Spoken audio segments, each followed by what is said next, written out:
All right, guys, welcome back to the ALG podcast. I hope that you're all enjoying your week. By the time you listen to this, it will be Friday. So I hope you all have that Friday feeling. You're ready for the weekend. It's Friday, getting down on Friday. I guess we have intro music now. Looking for the weekend. Save that. Yeah. All right. Oh, yeah. All right, cool. We have intro music now. We are joined today by a very special guest, my homie. I've been featured on his podcast, my man, Ben PRIMALBRO Phelps, not related to the swimmer, but that would be pretty cool. And we kind of have like half a celebrity on today, so you know he might be related to him. Yeah.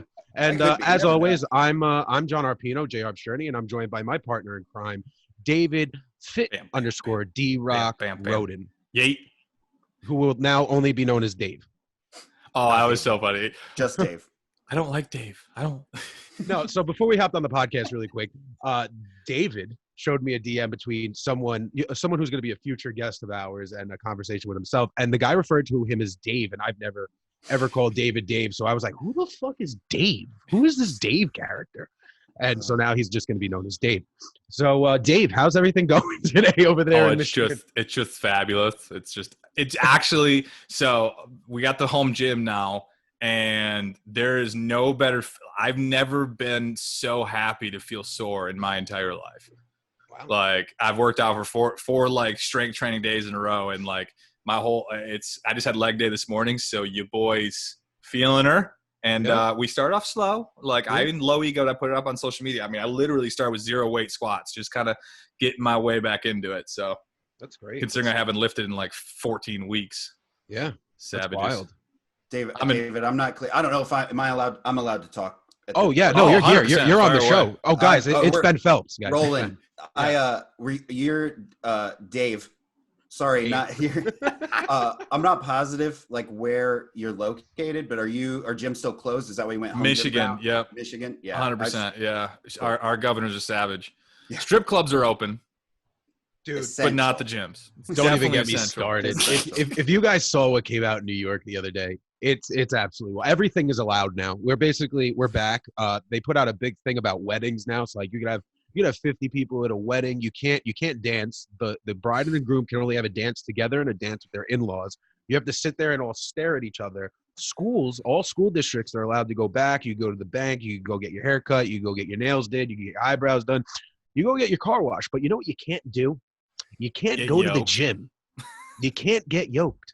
And this is a problem. And this is why when I run for president in the next 4 years, I'm going to change all that. Okay? Because a vote for JR is a vote for gains. It's like evidence of a bigger problem. I was at the store the other day, and they have one of those like help yourself salad bars in the middle. They still have that? So there's a sign on top of it that says like temporarily closed, COVID restriction, yada, yada, which is like, oh, I'm fine with that. I respect that. The whole thing's like closed up and turned off. And then they have candy set up on a display all the way around. I just found. Wait, and you can touch said candy? You're allowed to go over and. Well, like bags of candy, essentially think about like Halloween, right? They have all that stuff out so that people can buy it. But I love the visual of we closed this salad bar because of COVID. And here's candy. Here's some candy. Right, yeah. Here's some candy. You can't go to the gym, but here's some candy. Here's some candy. Here's some candy, right. That's a solution for everything. That's what you should run on when you run for president. Yes. See, the issue is now, since we even brought up the word COVID, you understand now this episode's going to get shadow banned. And this episode's not even going to air now. Just edit me out. Just pretend, put like the dolphin noise over top of it. Like, every time COVID said, just like. Perfect. So Ben, before we even get into your story, where are you from? I'm from Virginia. Oh, that's right. That is right. We had that conversation. Yes, yep. I wasn't far from you when I did the Tough Mudder 2 years ago, right? Yeah, where are you? Like you were essentially like an hour and a half-ish, maybe 2 hours north of me. So like that, we could have made that work. We could have made that work. We'll make that work in the future. Timing was terrible, but no, we'll make that work in the future. So I'm really happy that you decided to hop on the podcast today. When we sat down and we had a conversation on your podcast, I thought it was a great time. For those that don't know Ben he has the PRIMALBRO podcast, which I love. I think it's awesome. The Primal podcast, right? Is that how you say it? PRIMALBROCAST. Oh, the PRIMALBROCAST. Excuse me. Yep. And before we hopped on air, Ben said something that I really like because Dave and Ben were discussing, their dietary lifestyles. And what did you say before we hopped on the air, Ben? Is it insulting if I don't remember? Oh, it is actually. You just ruined the whole podcast. Oh my gosh! Because I you had a talked really to so great many quote. people. And it was before we recorded it. I lost the gold. Yeah, you did. You did. You lost the gold. He said that he's very dietarily homeless. Oh, before this podcast? Yes, before this one. No, this one. I feel almost dietary, like in a dietary sense, homeless. Like there's no banner that I fall under so strongly. Guilty. Yeah, that I feel like I don't think that my answer is the answer for everybody, and I think that most people have a hard time just like making that distinction. Like, right. This worked for me, so clearly this is the only solution that everyone should do. Well, that's why I like this community, because in this community, I think we've all really learned and come to terms with the fact that our lifestyles are not one size fit all. And so I don't use that word diet. It's a very dirty word where I come from. But when you talk about a diet, everyone automatically says, okay, I get on the diet. I'm on the same diet as Jim, Bob, and Steve. And we're all doing this diet together. And well, I don't understand, Jim and Bob lost 55 pounds. Steve lost, 7 pounds. And I'm, I gained 4. So and that's why, it's not a one size fit all type of scenario. So I know you kind of do keto, carnivore, you eat a lot of meat. You post if you want to put a label on it, it's definitely keto. And then you can dive deeper into that, where you can call it carnivore and start to split hairs and all that. But I have pickles and avocado occasionally, cauliflower. Wow. That's dirty. You sure you could do that? Yeah, wait, that's against the rules. Wow. Yeah, anti-nutrients. That's my favorite term that I've heard in the last 2 years is anti-nutrients, and talking about plant anti-nutrients, like their defenses, right, from being eaten, which makes sense. I understand it. It's just it's missing the bigger picture for most. Stop eating like an asshole. 100%. I actually have. Speaking of my podcast, I'm going to plug it again. Go ahead. I have an episode that I did with a gentleman who lost a significant amount of weight, and the title of that episode is "Don't Eat Like an Asshole," because really that was absolutely what it comes down to. Yeah, man. I mean, and I feel like that's what it really does come down to at the end of the day. It's about not eating like an asshole and changing up your whole lifestyle. So take us through. I don't even want you to dive deep into the story yet. First of all, let me know, how much have you lost? Where did you start? Where are you now? How much have you lost? Take me that route real quick. So starting point in terms of the heaviest that I ever saw. Oh yeah, I'm talking about Big Papa Ben. Yeah. He was 333 pounds, and I'm 6 feet, just for reference, I suppose. So it's 333 pounds, and it's funny because the only reason I had stopped weighing myself at home, because the scale we had at home only went up to 300 pounds. So I'd stand on it and it would pretend it was going to get it, and then it would just go error. So you give up on that. You just give up on that eventually. But I go to the doctors, and obviously they can weigh someone that's 330 pounds. So I went from there. I did, that was the heaviest I got. I had my my aha moment. We can go as deep into whatever as we want. But after that, I got down to about 209. I had kind of a heavy spot in life. I don't know, rough mental part of my life that I'm comfortable to talk about now. Obviously, at the time, it was awful. Right. But so that made me gain weight. It gained about 80 pounds back. So I got up close to the 300-pound mark again. And then it started. And then I had the second aha moment. And this one kind of seemed to stick. But I rode that from about the 285, 289, somewhere in that neighborhood, down to 178. That was the lowest that I ever saw. 178 felt real scrawny. Yeah, 6 foot 178. You're getting down there. It was not. It wasn't aesthetically. It wasn't a good look, and that kind of messed with me mentally too. It was just I was just. How did you feel? How'd you feel being that lean? I felt pretty good. Are we talking could you see abs and everything too, or were you? I could see four out of a 6-pack because, admittedly, because of the number of times I've lost a significant amount of weight and how quickly the weight loss gain happened. I do have loose skin, stretch marks type thing on my stomach. No way. Yeah. Believe it or not, I know I'm in good company here. We can wait. This is you didn't do It Works and the wraps just sucked away skin, right? Well, the wraps are on the way. I'm supplementing with teas right now. There you go. Until the wraps come in. There you go. But But no, so I could see 4 out of the 6, and to me it was like that's a win.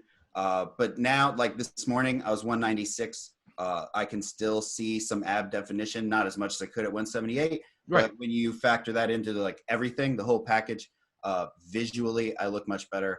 And if you want to get into the non-vanity parts of it, at that same doctor's appointment, when I found out I weighed 333, they gave me the cliche discussion, like, okay, well, diabetes is going to be a concern in the future, and your blood pressure is high. So if you can't get this under control, then we might want to talk about medicine. And I never guess it never got so bad where I pulled the trigger with medication or anything like that. But it was a conversation, and just having a conversation was enough for me to start to wrap my head around really changing something. And the last time, admittedly, that I had any kind of doctors panels or anything done, I was closer to that 178 than I am today. And everything was good, which I'm happy. Like, it seems normal. Like, I guess if I tell people that, I'm like, oh, you know, like, I'm healthy. And it's like, no one cares, because it's like, yeah, you should be, obvious. But like, for reference, I don't know, context matters, right? So for me, it's like, yeah, but this, you know how hard it was for me to get this lackluster reaction out of you? Like, how much work had to go into telling you that, like, look how much healthier I am, look how much better I look. And they're like, yeah, you should. Yeah. You don't get congratulated for things you're supposed to be doing then. That's fair. That's dumb, you know? That is very fair. But it's an argument that's a little, it's kind of like the all one diet, all for everyone, right? It's a little too black and white. Yeah. I tell you what, I'm excited. So 2 things that, number one, most important thing with me in life when it comes to podcasts, when it comes to anyone I'm taking advice from, I'm taking a position on hearing, it's like, okay, do they have results? Like that's step one. I think in today's age with the internet, you got a lot of loud people that have never done anything, but they sound convincing. But then when push comes to shove, they have no idea what they're talking about. But that's why I'm going full circle here. I love the fact too that I actually have someone on the same stage as me, that you took your time with your weight loss. I'm so excited for that part when we get into it, because we've had like 4 straight people of, I lost 220 pounds in a year. And I'm like, I love and hate you so much. I'm happy for you, but I feel worse about myself. I'm like, it took me almost 3 years to lose 170 and you did 200 plus in a year. I'm like, okay. Make me feel bad. Right. You know, I feel attacked. It's not one size fits all, guys. I know. That's fair. And honestly, a lot of times when people do have that big 1 year wait, I find that their heaviest and their worst spot was in a worse place than mine. So I can kind of draw myself back, right? And like, okay, well, at least I was never here and had to deal with this and this. Super dark. See, I mean, from you know, all my years of weight loss, I've noticed that you don't encounter people that kind of started in like the 300-pound realm, and then they turn around and be like, oh yeah, I lost 120 pounds in like, you know, 6 months to a year. Like, you just don't hear that. It's more the individuals like myself who were, you know, 500 pounds, 440 and above, that are like, yeah, you know, I lost my first 100 in the first 8 months to a year, because you're so high up on the mountain that the momentum is just going to fucking take you down. Well, and it's kind of like drastic times call for drastic measures. So like that too, you get more extreme with you. I don't want to say overcorrect, because obviously correcting is a good thing to do in the first place, but you swing hard right back, just as hard as you were going this way, you go back the other way. Right. So, exactly. Yep. Momentum and Albert Einstein and all that cool stuff. Physics and whatnot. Yeah. Apples and trees and whatnot. So Ben, were you, I mean, listen, you were not 400 pounds, you know, you were in the upper threes. Were you always heavy as a kid? Was it like, you know, did you have a weight problem when you were in school? You know, do you come from a more obese background? Which is my favorite thing in the world. Obesity runs in my family. Family's fat. Nobody runs in your family. That's just what it is. Nobody runs in your family. So mine. Hey, listen, that's just what it is. Oh my God. That is a funny joke. I like that. You almost ruined the punchline, but it's all right. Oh God, that was funny. No, I've always been a big kid in different contexts. So like when I was born, I was a large baby, and then I was like always tall, long, right?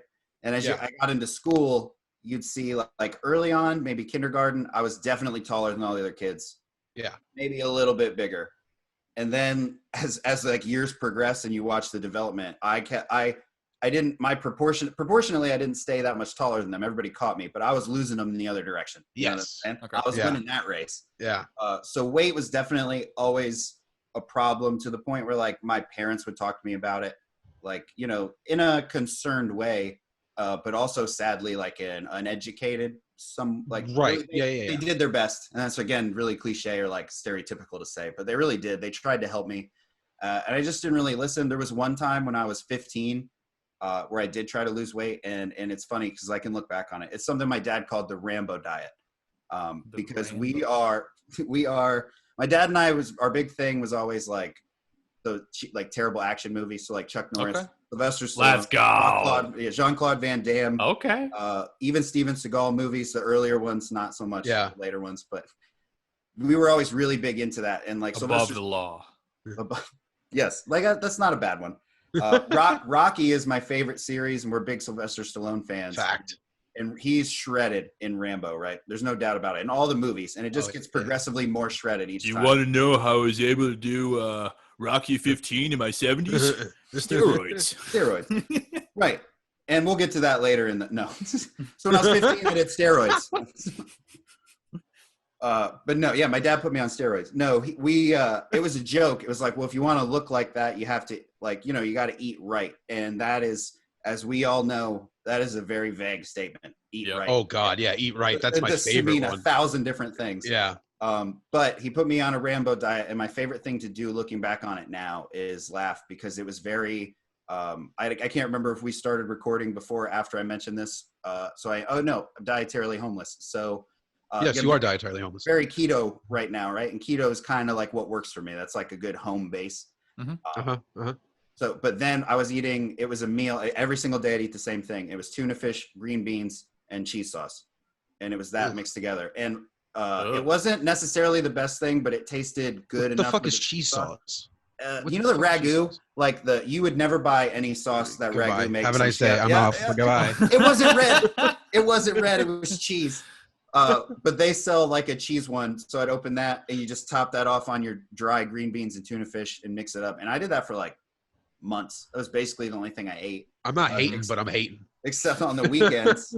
And it was funny because it was very ketogenic, and I do remember like losing weight with that. And then, but then I was 15. So it was and keto was never a thing then. There was no such thing as keto then. Yeah. I don't even know. I was going to say, I don't even know if Atkins was popular then or not. I'm sure it was around, but it wasn't on my radar. I just did this thing that my dad came up with and was like, oh, it worked. He was right, I guess, right? Yeah, right. But I was 15, so I didn't really look at it from like a longevity. It wasn't like, okay, now I got to keep doing something to stay here. It was like, done. I hit a point where I felt like, oh, you look good. Time to just go back to what you were doing before. Oh, that's that diet thing. That's that nasty word. Oh my gosh. I heard that's a bad word in New York. Yeah, it's a terrible word in New York. That's like ragu. It's like ragu. Got me. You're 2 for 2 today. Yeah. But yeah, I just, I came off it, went back to what I was doing. And then from that point, maybe 16 or whatever, it was just a slow progression through life, not really with any more downward trends, just gradually upward until 330. So what's your earliest memory of your parents actually sitting you down and being like, hey, Ben, you're fat? I was in middle school. I'm not positive how old I was, but it was part of, it's almost insulting, I think, to look back on, because it was like part of a conversation about, being self-conscious and being nervous. I feel like that's how it always comes. I don't want to talk about I don't necessarily want to say like a birds in the bees conversation. Yeah, but I understand. To that. Yeah. And it was kind of like, well, hey, no one's going to be, they didn't say it like this. They didn't say it like this. I know but no one's going to be into you saying. if you're fat, right? Basically. Uh-huh. Nobody was really overly worried about my health until I was more of an adult. Then that's where that concern kind of came in. But when I was younger, it was more just like, oh, if you're heavy, you're not attractive. It means obviously they worried about my health, but it wasn't like the concern, which I feel like maybe it would have been more important. And not that I don't think either of those messages would have resonated, though, honestly, because I don't think I would have. In one ear, not the other. Yeah. They could have said it however they wanted. I just wasn't at the point in who I am, right, to be ready to take that in. I think it's a little weird, and it's kind of weird if you look at it in this context. But I think when you are an overweight child or an obese child, there comes a point in time where your parents are pretty worried that you're never going to get laid or you're never going to find somebody because you're heavy. And they don't want to come out the gate and be like that. But I specifically remember going into middle school and my dad looking at me and being like, eventually you're going to want a girlfriend. And I'm just like, my dude, like I'm 10 years old. I still play with wrestling action figures and I watch Monday Night Nitro. I don't give a shit about a female. And he's like, you wait and see. Yeah. You wait and see. All right. And then actually I remember in like later on middle school, right before I made the transition to high school, a gym teacher, because I used to have to do book reports for gym because I was a insurance liability. I was too heavy. I couldn't participate in gym. So I'm sitting there with a kid who like tore his ACL and he had to do book reports too, but he could still play gym. And she looks at me and she goes, "Don't you want to have sex one day?" And I'm like, what? Now, this is a teacher. And I'm sure if I ever told anyone this, she probably would have lost her job, but she was really cool. You think she was coming on to you? No, she definitely wasn't coming on to me. No. I think she batted for the other team. Not that there's anything wrong for that, but she definitely batted for the other team. Yeah. So she looks at me, she goes, "Don't you want to have sex?" And I'm like, "Yes, I would like to have sex. Not with you, but I would like to have sex." She goes, "Well, how do you expect to have sex when you're so large?" And I'm like, oh my God. God damn, Miss Campbell. Savage. Jesus. She's trying to find leverage. I respect it from my standpoint. That's exactly what looking back now, it was like, hey, she's worried about you getting it in, big guy. Like you need to get a hold on this. But yes, it's weird. It's trying to find something that motivates you. Yeah. Like maybe I care about this. I don't know. No, honestly, that's up my alley because I'm me. I'm the mental guy. I logically try to think like that's just trying to find leverage. Like I love it was not TD Jakes, but it was Les Brown.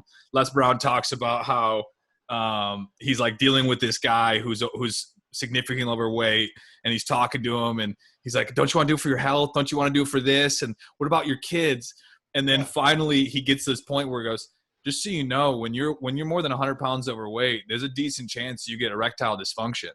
And the guy goes, "Fuck no!" And this guy loses like 100 pounds because he finally got triggered emotionally, where it's like, wait, my penis is gonna stop working? Okay, this is getting bad. I need to figure this out. Yeah. They're like diabetes, nah. Everything else is meh. You Needles, gotta find something. You gotta find that thing. Your dick won't work. Fuck. All right, go. But that's the whole point. Just like looking down on this conversation right now. Again, like. And even from you and I are both very dietarily homeless, but this idea of figuring out what works for you and being results focused, like I don't know, like that's what gets so frustrating sometimes when people hit you up and they're like, "Tell me how to lose weight," and I'm like, okay, we can have a conversation, we can start figuring things out for you, but let me just give you your macro count and just go figure it out. Like that's just not, it doesn't work. I hate that conversation, dude. I hate, like, I love when people hit me up and they want help. They're looking to change their lifestyles. They're trying to find a better way, but I can't stand the DMs that are just very blunt out the gate. How did you do it? What can I do? Give me a grocery list. It just doesn't work like that. Doesn't work. Do you guys get the like, how much do you eat? Or because like for me, especially with keto, right? They're like, "Hey, I want to do keto. How many times a day do you eat and how much?" It's like, well, that's me. That would do you almost no good. Are you working out? Are you not working out? Are you lifting? Are you not lifting? You doing cardio? Are you not doing cardio? How much water are you drinking? How much? But in the male, female, 5 foot, 7 foot. But also in the same breath, I mean, I've lived that other way. So I've been that guy sending that DM, and I've been that guy receiving that DM. So I understand why people feel the way they feel when it comes to weight loss, because we're kind of always taught it is a one size fit all. If you do XYZ, you will have XYZ results. But when you play the game and you're actually involved in the league, you notice, hey, it's a lot harder to get into the playoffs than it is, that they make it seem. So you have to come up with a game plan. So now, Ben, you're 12 years old. Your dad kind of looked at you in the eye and said, "Hey, don't you want to get laid one day?" And where are you from this point? You're on the Rambo diet. It kind of works, and then you're satisfied with where you're at. So you kind of go back to your old habits. What are your old habits like? How were you eating when you were obese or overweight or whatever? So it was a gradual progression. So like when I was younger, it was more when I was younger, the big thing was that my parents both worked. Right. Like my dad would leave Monday morning and get back Friday night. And then my mom worked all day, Monday through Friday. She'd come home at night. So my grandparents watched me. Okay. And they were like the worst people in the world at saying no. Always. Classic. Right? Grandparents are always like that. Yep, me too. So it was like I would have just noodles for dinner. Like I can look back on it now in the frame of the things that I know, right? So I'd have like just noodles, no protein or anything for dinner. And then there would always be dessert. That was like non-negotiable. Oh, yeah. And to varying degrees. And dessert, what's the dessert choice here? You got to talk naughty to me. What are we working with here? So the cobblers were my favorite thing. She'd make lots of Peach things. cobbler? She'd buy things. Apple is my Apple? I'm a peach cobbler kind of guy. Peach is good. Look, I'm not going to discriminate. I'll take a blackberry cobbler. I'm a big cobbler fan. So like, all right, guys, I eat very Italian. My pastries are Italian. What's a cobbler? Is that like a stuffed pie? Pie's always stuffed. So what the fuck is a cobbler? It's like a pie, but better. That's the first thing I would say. All right. Because it's less crust, more filling, which is kind of a better ratio of texture. You know, the crust on top that's what they is like call me. They call up. me less crust, more filling. That's you know, less crust, more filling. ALG podcast, less crust, more filling. Bang, bang, bang. Love it. Less crust, more filling. Boom. That's gonna be my go-to line now for the rest of the week. Less crust, more filling. I'm dying. All right, so cobblers. Oh, okay. So yeah, but really, it was just anytime I wanted to eat, they would let me eat. So, you know, that slowly starts to be a little bit more and a little bit more. And then I'm old enough to stay home by myself. And my parents mainly just check how much food's in the house, restock it to a certain level, and then ignore it. There was never, I don't know if they were paying attention or not, but there was never a conversation or a discussion or even an awareness. Very similar to my house. Of you know, like, oh, how do we already go through this box of, you know, whatever. Sorry, Mom. Yeah. But she would never say that. It would just be there again. Like I'd finish the box and then within 3 days, whatever the thing was, it was back. Yeah. So again, that's a certain level of freedom. And I didn't change anything about the way that I ate. So I just kept eating. So you didn't even have to sneak eat. You just ate. No. I'd be home a lot of time by myself. Yeah. So it was like, I mean, I guess it was sneaky in the sense like nobody saw me. Right. But they weren't checking the trash can and I had like ample time to sneak. You know what I mean? Easiest bank heist ever. Yeah. I feel you. But and then you get a license. And then once I start driving, I get a job. I worked at Domino's, free pizza flowing all the time. Wow. Eat while I'm there, take one home because someone ordered something, we made it wrong. And then like they don't want it. So we end up having to keep it, right? That type of thing. Yep. But there were ample opportunities throughout to eat. And I just developed really bad habits. And I know that sounds overly simple. That's how it was for me. So yeah. I love that. It was just like a bad, like I had no concept for what I was doing. It was like, people would say, I honestly thought I didn't even think about calories, right? It was more of like, well, if I wanted to be healthier, I would just eat salads. But eating salads to me still meant eating housing them, right? Like eating an amount of salad that would make people feel disgusting. And just dousing it in ranch. Oh, obviously. Yeah. It's you just one of those little packets alone, it's like 600 calories. And you're not even eating the rest. You're like, I'm going to need 2 more of those. Right. Yeah. No, Can I have a salad with 6 cups of ranch, please? I'm eating a salad. Yeah, and a Diet Coke. It's healthy. And a Diet Coke. Yep. Diet Coke. And that's, I was a big soda person. And if I can isolate one change, like I made a lot of changes, a lot of drastic changes. I've gone through a lot of versions of being healthier and dieting and stuff like that. But if I could pinpoint one thing that was probably like the biggest detriment and then benefit was the soda. So it was hurting me the most, right? And then when I cut it out, that probably gave me the most benefit because that's just like mainlining calories and sugar. Yeah. And you know what's funny to me with that? I think I bring it up quite a bit because I think it's so important because so when it comes to pop, soda, cola, whatever the fuck. When it comes to pop. So obviously regular's the worst. Duh.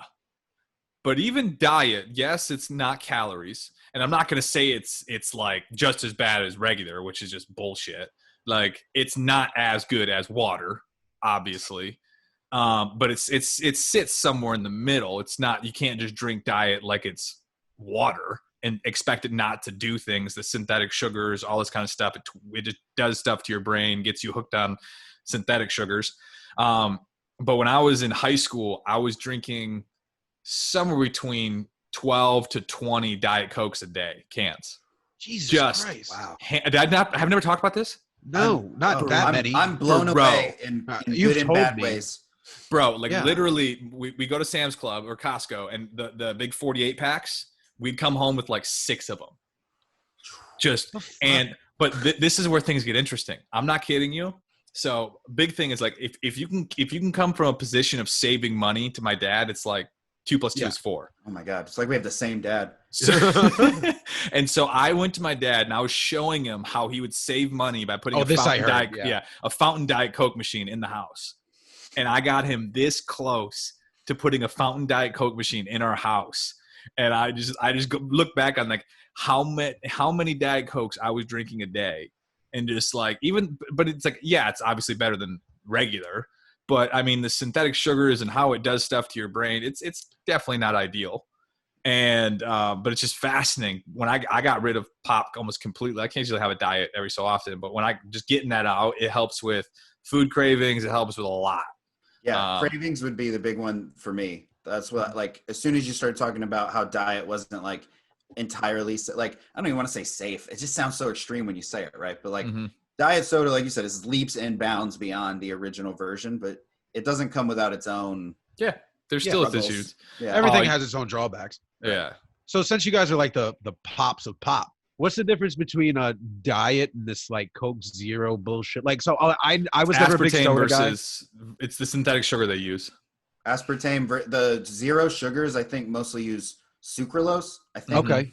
And then aspartame's like traditional diet soda, like Diet Coke. So that's like sweet and low. One has sweet and low, the other has stevia. And then basically, and if you want to play the game, the science guy, here he comes. Aspartame is worse than sucralose.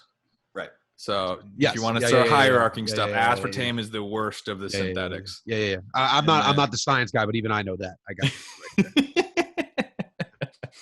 Now, were you guys the type to order a Diet Coke with a lemon in it? Because I was that guy. No? Is that just like a New York thing? Yeah. Is it? Yeah. It's at least a you thing. No. It's not just a me thing. Gotcha. I'm telling you right now. No. Yeah. You go somewhere and someone orders a Diet Coke. It's always with a lemon. So I just thought that was like the norm. Oh, someone in the ALG squad sent me a picture of them drinking because Diet Dr. Pepper is like if I want to like get like a treat, that's like one of my go-tos. And she sent me a Diet Dr. Pepper cream. And I'm like, I'm not a cream soda guy. Don't like cream soda. Really? Not a fan. Nope. I think that's a big New York thing too. Because we're big. Like if you go somewhere, there's a lot of cream sodas. There's a lot of black cherry colas. See, I like a lot straight. of bullshit like that. Diet Coke, simple. Really?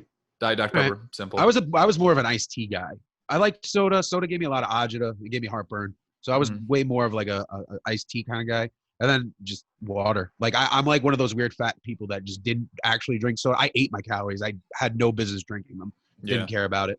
I was pretty good at both. Yeah. Actually, I technically didn't drink my calories because other than like say milkshakes. I mean, I drink my milkshakes, but Jamocha shake from Arby's. I could get Spanish to me right now. I don't know what that is. The Arby's Jamocha shake, man. I've never had one, but I do know what you're talking about. I think in my lifetime in New York, I've seen 3 Arby's. Now they're starting to get more popular, but we never had Arby's here. I'm not a huge fan just because they're a fast food that costs too much, personally. But Jamocha shakes, though, they're delicious. You're more of a dollar menu type of fast food guy. No, I'm not. But there was just something to wrap. It was too much. Like, I would go into an Arby's. I mean, I go to like a Taco Bell. And there you go. Now you're speaking my language. Well, yeah. Like a 400-pound David at Taco Bell, you're dropping $18. No, 30 maybe. Easy. 30 clip 30? Easy. 30? I was 18 to 24. I wouldn't get into the 30 range. But like when I go to Arby's, like for the same amount of food, I'm dropping like $35. And I'm like, wow. If I'm gonna get shit, I'm gonna at least go to get shits at Taco Bell. I'm gonna get most shit for my buck. Yeah. Like I'm not just sitting here. I'm not a guy that's I just have to go off the dollar menu. But it was like I couldn't wrap my head around going to Arby's. Well, they got the meats, you know. They got the meats. Yeah, I just couldn't do it. couldn't All do right, it. so Yeah, Ben, we're you coming delivered. back. Yeah, I'm sorry. You can't talk about food around Don't us. apologize So- to me. Yeah. So you're delivering pizzas. Now you have freedom. Freedom is a killer. I'm gonna tell you that right now. You have no control. When you have freedom, that magical license, man, you can drive wherever you want. You can eat whatever you want. No one's gonna know. It was a killer for me. So you're delivering pizzas. You're kind of going down that spiral again. Are you at your worst now, or are you just touching the tip of the iceberg? Where are you at this point? So this just a general like, I guess at a certain point it never really got worse. Like it kind of peaked, and then I did a really good job of maintaining a ludicrous amount of eating. Right. So Yes. when I stopped working in pizza, which sounds ridiculous, I was I was like, what, 19, 20, and I got a job. I worked at a furniture store that was here local. When I was 20, I had my first kid. I have 3 kids now. Okay. How old are you? I'm 29. I'll be Okay. 30 in October. Nice. I turned 29 in 6 days. And I'm I the turned same- 27 in 6 days. What was it? Our 3rd or 4th podcast, John and I found out we had the same birthday. Yeah, we started a whole business together. Had no idea that we Had no idea. had the same- That's a special episode then, right? I would assume that's an No, excuse. it's not. It's like a footnote on the It's a episode. footnote. We were just like, what? What? That's, but I mean, everything I just like, so life, right? I just kind of, I think one thing that is almost disappointing, and I don't mean to disappoint any listeners, but it's like my story never got, especially getting up to my heaviest, I should say, it never got like super dark. Really? So like food was always, it was just eating, and it felt normal, and it didn't impact my life a tremendous amount until it did, if that makes sense too. Yeah. Well, also, Ben, I mean, it's not really dark to us when we're there. True. You know, it's normal. It's so normal. Some Like people. I mean, well, yeah, but I mean, I don't know about you guys, but I if I close my eyes, I can put myself back to different scenarios along my fat journey, and if you think about it, then that was the norm. So, like, for example, me, I would go to work, I'd order two bacon, egg, and cheeses on a bagel, and like it was nothing. That was my norm, and I didn't think about it. And now I look back and I'm like, you had a fucking problem. Like you Yeah, had see, a problem. but you didn't see. You never went through a resentment phase. Some people, like for me, Resentment how? So for like me, when I was like 18 and 400 pounds, I was just like, I was like, you're a fucking idiot. What are you doing with yourself? And just like Oh, I getting had in that. this, I had getting in that. this really dark dive and like you're never going to get out of this. You're too far gone. Like, I think, is that what you mean by like that? Like, Yeah. But that was normal. That was life. You know what I'm Yeah. saying? Like, again, I used to live with this mentality of this was the hand I was dealt, Mhm. and I can't do anything about it. There's no doubling down. There's nothing. That's it. This is the game we're playing now. So strap up, order something, and we're good to go. Yeah, but Ben, you never really had that, like, You didn't go to the depths of hell.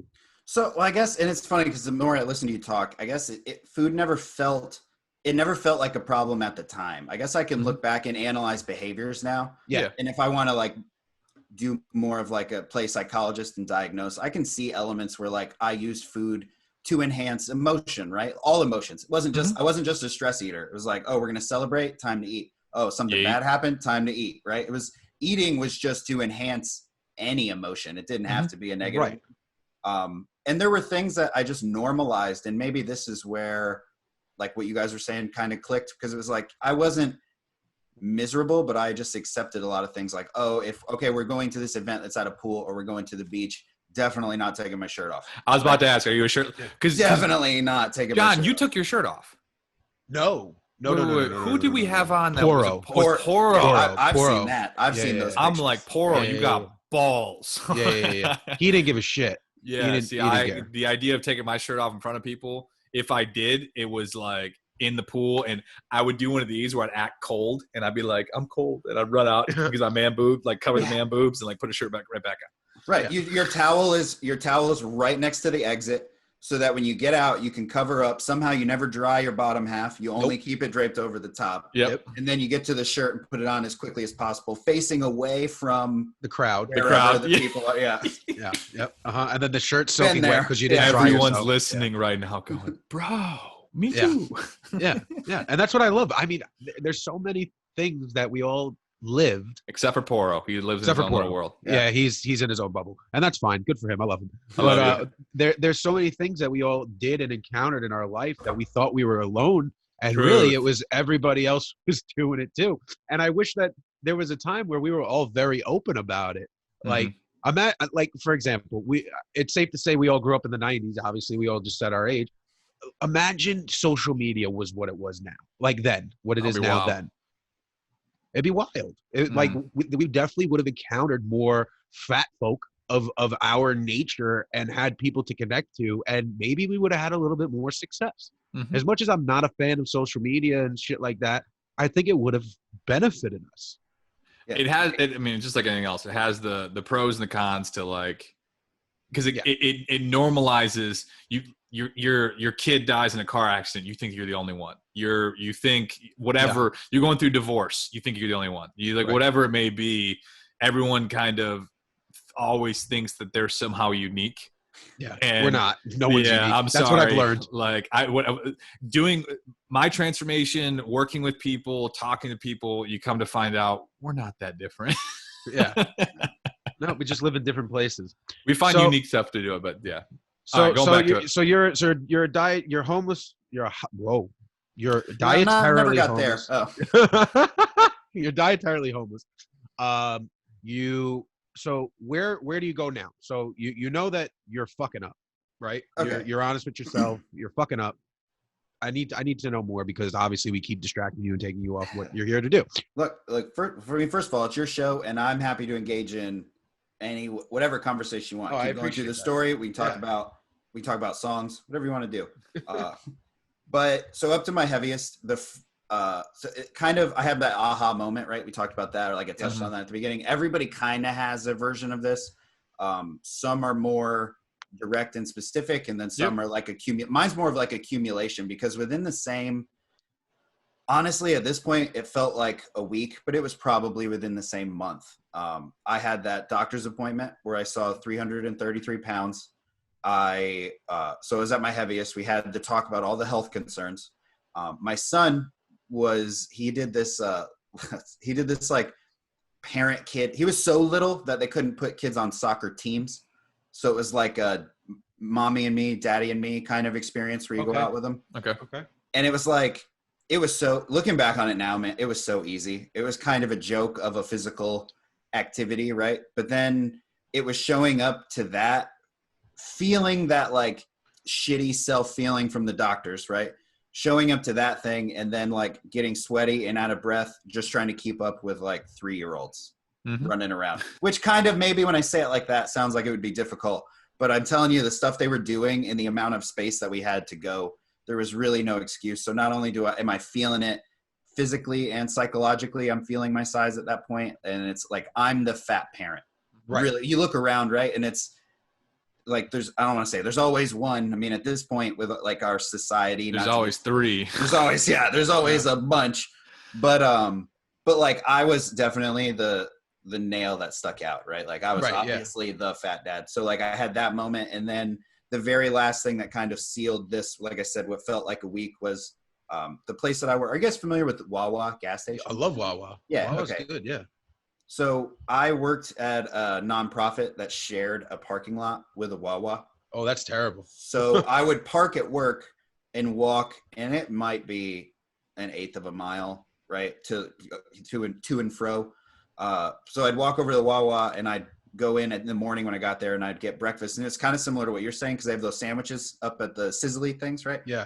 You get 2 of those because they're usually on sale for 2 for whatever. So I grabbed 2 of those and like an energy drink, and then take that to work. And then again, I mean, you'd eat out for lunch and everything, but I remember that morning trip again, how like sweaty and just terrible, and how hard it just felt to move myself from this place to this place. Right. Right. So all of those things kind of happen within real close proximity to each other. I start to look up any answer. And it goes back to when we were talking about people sending answers, or people sending us messages. And they want to know exactly what we're doing, because they want an answer, but like really you kind of have to create your own, which the 3 of us know. And I'm sure anyone that's listened to more than one of these podcasts kind of understands that general concept at this point, but it's important because it's like there is no answer someone else can give you. It's more of troubleshooting until you find what works for you, which I'm sure we'll get more into. But the first thing that I landed on that really like clicked, because I looked at all the calorie counting, right? There was everything was like calories in, calories out, all these really detailed, specific, and almost scientific feeling approaches. And it was hard to convince 333-pound me, who had really never given any consideration to what they were eating at all, that now it had to be like writing a research paper every day just to, so the approach that I found that really kind of stuck out in my brain, it spoke to this like logical and lazy part of me, but it was the paleo diet. We're going to go back to using buzzwords and banners, right? So I did paleo because it was really simple. It was like, if it grows from the ground or if it had a pulse, you can eat it. And this is where we're going to lose the vegan listeners. Right. And but if they didn't listen in the first place. But I did paleo and I did that successfully. I never tracked anything when I was doing paleo. I never tracked calories or anything, just simply changing the quality of the foods in my diet. Okay. Kind of pushed me to get to, that was 209. That was the lowest I ever got with paleo. So that was like the first approach that ever worked. And I liked it because it was like, all right, well, the only things that get fat are us, like humans, and then the animals that we feed, right? Right. Like animals in the wild rarely ever get fat. Yeah. And so they were, the paleo approach in a really overly simplified way is just like, well, how did humans, the species, how did they evolve to eat? Because there's obviously a natural diet for you to eat, just like a lion naturally tackles whatever, right? Mm-hmm. So it really hit this like logical and simplified approach where it was like, yeah, I shouldn't, and I feel much differently about this now, but at the time it was, I shouldn't have to track all these numbers and pay attention to all these factors because humans existed for years and years and years and years without having to do any of that. Right. Yes. And cave, like all accounts of, if anything, they're dying from starvation. They're not dying from obesity. Right. In all accounts. And but it is so funny because like, even like paleo people always jab. It's like, there were fat people in Roman times. Like that was like a thing. Like there were, but that was wealth. But that was wealth. No, but I'm saying like it existed. It wasn't like, but that's the whole thing is like, well, it didn't happen. Yeah, it did. If you were wealthy and you could eat a lot more than everybody else, you were fat. Right. And it was it's actually a resource issue because that's what we have now, right? As a society, as a world at this point, most of it, especially the civilized, like modern world, I should say. Yeah, we have too much access. It's just, it's the resource. It's just too instant, like and immediate. Yes. So why? Yeah. That's when you think of diet and eating and lifestyle in a logical sense, you literally can pinpoint, okay, this is why we fucked up. You know what I'm saying? Like when you gave people the easy access to having as much food as they wanted whenever they wanted, that right there, that's where you fucked up. It's like, think if cocaine was just everywhere. Right. And you like, you were like, wait, I can go to the grocery store and just grab a bump of Coke? But just a little bit in moderation. In moderation. Okay? Yeah, in moderation. In moderation. In moderation. Drink alcohol. Drink alcohol. Yeah. Drink. Make sure it's sexy women. control. Sexy women. Drink in moderation. In moderation. Enjoy responsibly. But yeah, no, I totally get that. And the reason why I like paleo, and you kind of said this, it gives people the opportunity to kind of clean up what they were doing. Yep. And that's why I think it's a good starting point. And that's probably why it was a really good starting point for you, because it takes away all the junk. So if it grows out of the ground or it has a pulse, it's good. But don't be dumping 90 pounds of fucking barbecue sauce on it, and, all that other stuff that you could do to it. But yeah, no, it's a good starting point. Paleo do sugar? So not sugar in a traditional sense, like in like literal sugar. Fruits. But they use fruit. But like, so one thing I fell into. So no, wait, is there breads with paleo? No. No, I mean, again, unless you can make your own with all these crazy recipes with almond flour replacements, right? But like, so it's like a broader way to look at it. It's like no sugars, no grains. Mm-hmm. So like you're not eating wheat and rice or like sugar itself. But you can have an apple and you can have a salad and you can have steak, right? I found the diversity of foods was actually, there was just a lot that paleo allowed for, right? Mm-hmm. Or like the framework of that kind of provided. But sugars, the one like thing that sticks out to me is that you can abuse anything. Yes. So like, absolutely. So when I got to 209, that was the lowest, right? And my life just started to get more chaotic and crazier. And I had what I affectionately refer to now as my existential crisis. Like I went through this really like intrinsic transformation, and I really like looked at like what do I like about my life? What do I not like? Because a big thing was like I thought when I lost weight, I was gonna be happy, right? Like I thought that like when I got to the end or once I wasn't fat anymore, it was like, oh, things will just fall into place, right? I did the work. And so when that didn't happen, that left me kind of to explore myself. I didn't have anyone to blame anymore, I guess. Yep. So like, or anything to blame, because ultimately I blame myself for my weight. But like when I got to 209 and slowly paleo started to be like, I still stuck to like, it's kind of like I was technically doing paleo, like still counts, right? But I would make an apple crisp, going back to our cobbler conversation. So it's just funny. I'd make an apple crisp and I'd use like almond flour for the topping, right? But like jam pack it with apples, tons of honey in there, which is just straight sugar, right? So I went back to over consuming, but just over consuming different things. Right. Yep. I gained a little bit of weight doing that. And then it became like, oh, paleo doesn't work anymore. And it's like, no, you're an asshole, right? You're just eating again, like an asshole. It's a very good theme for this episode, but so it's going to be called Like an Asshole. That's the name of the episode. So I started, oh great. And it's mine. So, I started eating paleo in a really sloppy sense, because any diet can be done. You can execute poorly. You can execute the wrong way. So I started doing that, and then it was like, oh, well, paleo's not working anymore. I'm just going to eat real whatever I wanted, right? The things I was trying to replace. Off the deep end. Yep. Yeah. And then that got me back up to 289. So it's like an 80-pound even. I mean, it was like 289 point something, but I don't, But like, so essentially it's like an even 80-pound gain. And then I kind of had come out the other side of all this. So like a big thing for me, I was commuting. I was going an hour and 45 minutes one way. So it's been like basically 4 hours in the car every day. Okay. And I worked at a data center. It was a good job. It was a good money. I liked I'm sorry, where were you working? I couldn't hear you. I worked at a data center, like servers. Okay.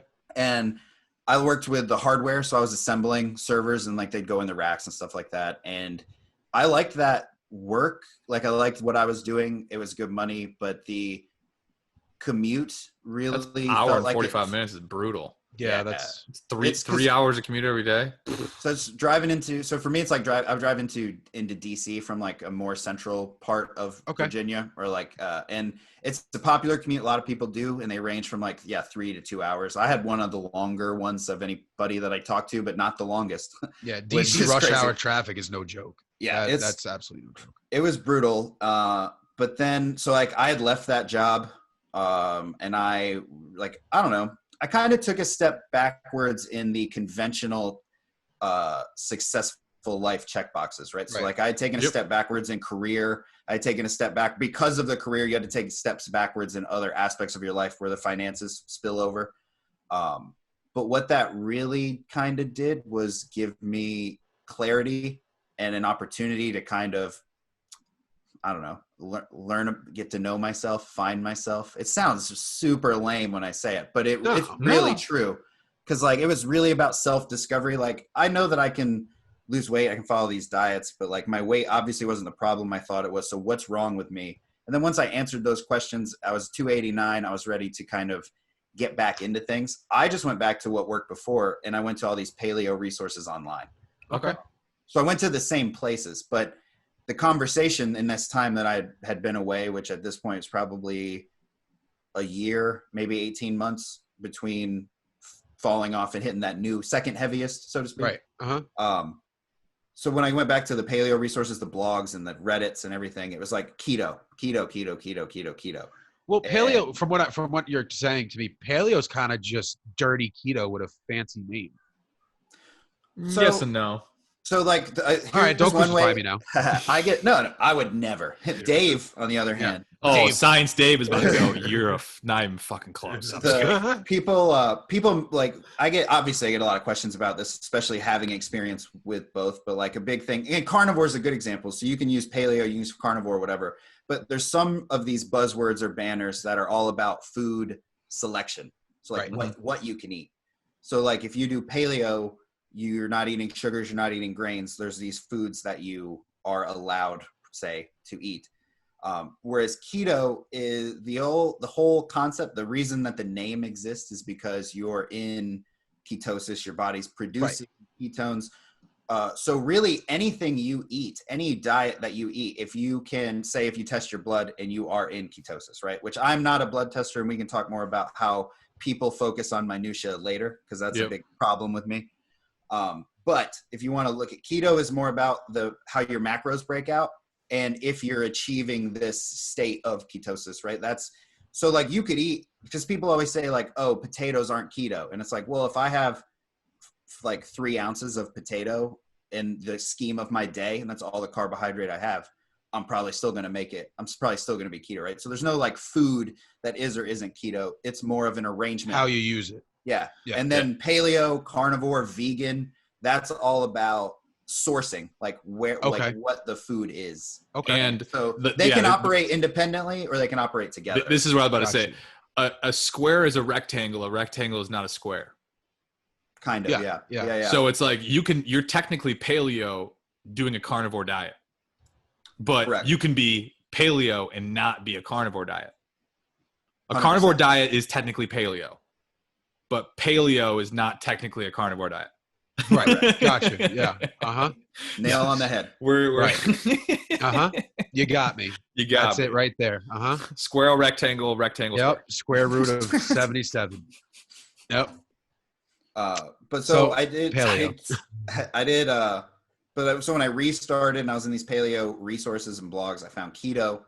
I did that. That has gone through many iterations to this point, and it's now obviously day whatever I'm on, good God, looks far different than day one looked. But like that's where it goes back to. And it should. I started with what the information I had, and then as things worked for me, I leaned into them. And as things didn't work for me, I kind of looked for other solutions. And I got with keto alone, keto specifically, still eating lots of vegetables and stuff like that. I got down to I got 185, which was a new lowest for me. I had beaten that 209 like big time. And then I did carnivore. I started it just as a 30-day experiment, and I did it pretty strict for probably a year before I had my most recent dietary awakening, which is the one that, like we said, left me homeless, right? You're homeless. Orphan. I am homeless. But so I got down to 178 after 185 using carnivore. And now I've just I like to use the word keto because it gives people a really general idea of how I eat. But now it's kind of just doing what works for me, right? It's like the PRIMALBRO diet, so to speak. Okay. I like it. Yeah. I mean, I think at the end of the day, we all find what it is that works for us, and then we can 100%. discuss. I love that approach, because like right now, with where I'm at, it's so interesting because I work better lower carb. Like that's me too. I just do. Like it's fascinating with like Kayla when she was on here and she talked about how she did keto, and you now sit there and completely vegan. Well, but just the idea of how her body, she tried so hard to get in ketosis. She was saying how she dealt with the keto flu for 3 weeks. And I'm just like, the first time I went keto, I didn't even have the keto flu. First time ever I tried. And so that's where it's like you get into metabolisms and the physiology of the body and like the genetic differences between people. And that's why I despise any one size fits all plan. Because like right now I'm in a place where I want to stay low carb, but I really want to keep carbs in because I want to try to build out my muscle a little bit.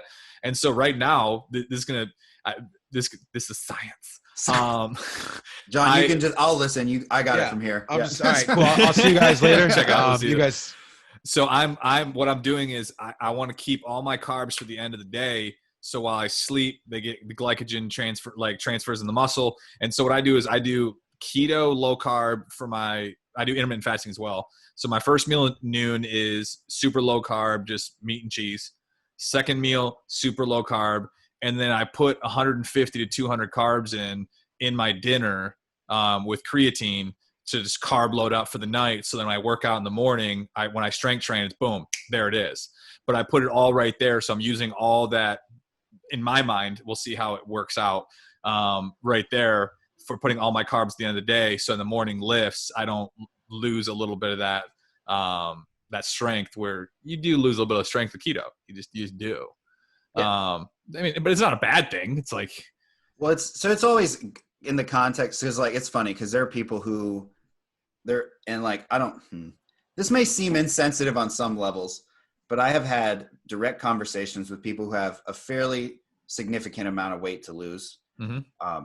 And that's like the hesitation. One of the concerns they brought up over keto after several others was that like, oh, their gym performance will suffer.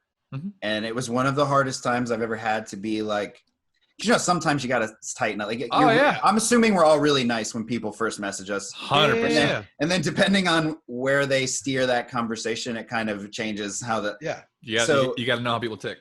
And it was just, it was very much like, well, that's not at all what you should be concerning yourself with. Worried about Billy Bob, you need to lose 160 pounds of fat. I could really give a shit about you losing bench press. I'm sorry that you're right. I'm sorry that you went. Yeah, exactly. I'm sorry that you can't set PRs, but it's like I always look at things like you can focus on several things at once, but I find it best to have a primary focus and break it down. And then work all the other things either around that or see how they kind of influence or like flux into that. Yep. Well, again, so like, most people aren't going to, sorry. No, go. Most people aren't going to build muscle and lose body fat at the same time. That's tremendously difficult to do, but everybody thinks that that's how it's going to work. And it's like, no, we need to focus like hard on one thing and really attack this. And then once we get to a certain point, we can recalibrate. Maybe now your goal is, before you lose all your weight, maybe you do want to put on some muscle and then lose the rest. That's up to you, but really you got to be aware of where you're at, right? And focus on the right things. Yeah. No, that's exactly what I did. My first 160 pounds was just cardio. I barely did any strength training at all. I did the lightweight, high rep route. And I did a shit ton of cardio, and I wasn't worried about putting on muscle. In the back of my mind, I wanted to put on muscle, but you just can't. I focus on fat loss first. Yeah, fat loss over everything. And then you can't walk into the game wanting to lose 150 plus pounds and think you're going to turn it all right into muscle. Yeah, I'm going to go Dwayne Johnson right from the start. Okay. Yeah. Okay. Good luck. Yeah. Good luck. People just bite off more our than they can chew. Conversation's over. Yeah. Yeah. And that, I think that's where one of the things comes into play, going back to one of the things that I want ALG to always be focused on is being results focused through results. Right. So it's like, I don't really care your system as long as it proves results. Yeah. It works. Yep. And so that's where you can't teach someone anything that you've never done yourself. You can have a good idea, but there's some nuances that some people just this is where most personal trainers, I steer people away from, especially when they have to lose 100 plus pounds. I'm always very hey, make sure whoever you use as a personal trainer, they have some semblance of understanding of the mental shift of weight loss. They've experienced some of this, because just some jabroni that's always been yoked out of his mind, his genes are just freaking Dwayne Johnson for I mean Dwayne's, let's be honest here. He works his ass off, but he's a genetic specimen too.